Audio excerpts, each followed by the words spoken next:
ایران نے ملک بھر میں عارضی طور کے اوپر جو ہے وہ انٹرنیٹ سروسز جو ہیں ان تک رسائی بند کر دی ہے۔ ایرانی وزارت اطلاعات و کمیونیکیشن ٹیکنالوجی نے ایک بیان میں کہا ہے کہ جارح دشمن کی جانب سے قومی مواصلاتی نیٹ ورک کے فوجی مقاصد کے لیے اسے غلط استعمال اور معصوم شہریوں کی جان و مال کو خطرے میں ڈالنے کی جو ہے وہ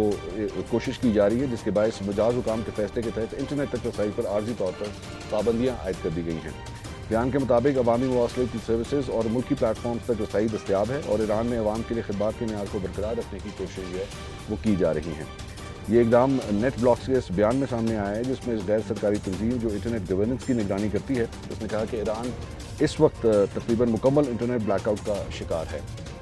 اور نیٹ بلاکس نے ایک پوسٹ میں یہ بھی کہا ہے کہ لائیو نیٹ ورک ڈیٹا ظاہر کرتا ہے کہ ایران اس وقت قومی سطح پر